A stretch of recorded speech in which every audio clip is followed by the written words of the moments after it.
As the city of Troy burned, the conquering Greeks spilled Trojan blood and laid waste to the marvellous of the city.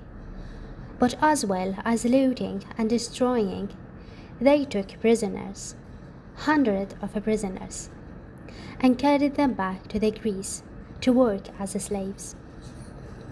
These hundreds became in time 1,000 generations of slaves, toiling away their days in the villas and harbors and vineyards of Greek kings. Gradually, they began to forget their Trojan heritage, the glory which had once been theirs. Not Brutus, though born a slave and the son of slaves, Brutus felt Trojan nobility boiling in his veins, and by telling the great old stories, he stirred up his fellow slaves to remember too, and to rebel. They thought their Greek masters, broke free and ran. That army of freedmen would have followed Brutus anywhere. All their lives they had known nothing but work and whip, whip and work. Now they were drunk on liberty and looking for a homeland to call their own. Over mountains and plains, at wintry wasted of sea, Brutus led his Trojans until they came to the Isle of Albion, walled with white cliffs, and they set their hearts on winning it, sailing past the cliffs and keeping offshore of the purply southern beaches. Brutus landed his fleet in an inviting river estuary, saying, "Here I am, and here I rest, and this town shall be called Totnes," which perhaps sounded better in his native tongue. So what if this place were peopled by giants, with heads like haystacks, and fists like club hammers? Nothing but slavery held any fear for Brutus' men.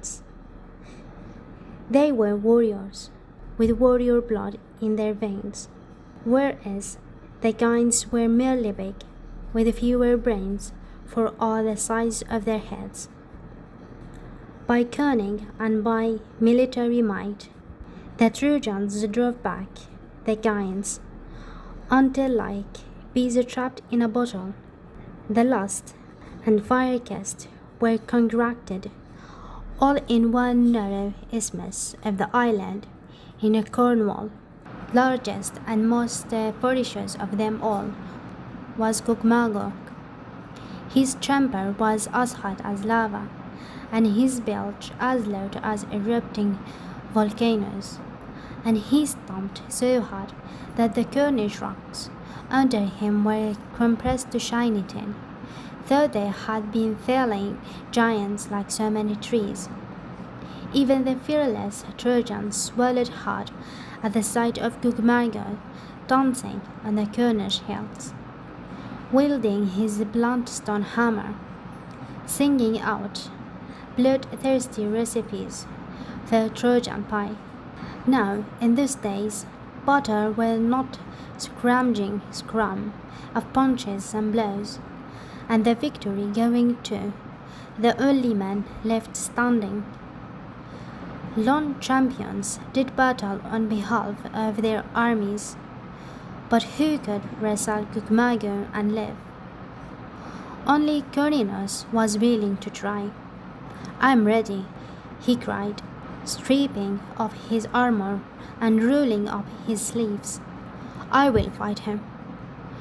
Brutus' army gave a low groan at the thought of their finest general hero of many battles, dying in his second best turning, neck broken by a grinning gargoyle of giant.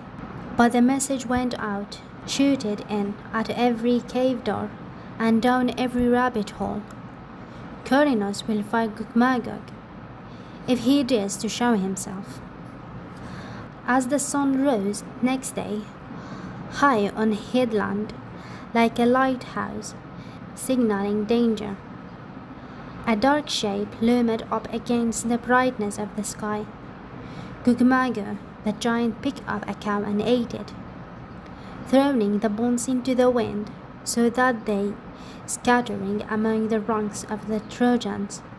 "Send out your man," he said, "or leave this island to me and mine." He made Corinos look like a seedling based on oak. But Corinos was quick and nimble. By the time Gogmagog had raised his fist to crush him, Corinos was shining up, the thong of the giant's sandals clambering up his tunic, swinging from his beard, and Corinos was strong too. He could twist his hairs in a giant's ear so that tears sprang from his eyes, and when he bowed his head against the bridge of the giant's nose, Gogmagog's purple eyes spun. Corinos was light on his feet and knew how to throw an open net of balance or trip him from behind. Corinos swarmed over Gogmagog, wearying him with bruises, rattling him with lava. All day they wrestled, while the bright sea winked, and the seagulls cramped with excitement, and the grass was thin on the headland. All Cornwall shook so that its smooth coastlines were made jagged by cliff falls into the sunny sea. But as the sun itself grew weary and dropped down the westly sky, Gogmagog got hold of Corinos and whirled him around in the air. "Fall into the sea and be lost, you bear-dropping, you pebble, you raindrop," he bellowed, and threw Corinos towards the sea. Only by clinging to the grass with the tips of his fingers did Corinos save himself from plunging over the cliff edge. As he hung there, over the deadly drop, Gogmagog put his fists on his hips and laughed, pausing only to shoot a string of curses at the watching Trojans. The giant lifted a foot to stamp on Corinos' fingers, but at the last moment Corinos swung sideways, snatching hold of a thorn bush, and Gogmagog's foot broke off the cliff's edge, so that he pitched, blowing and tumbling heels over howling head, down into the sea below. Thus Corinos won for himself the little dominion.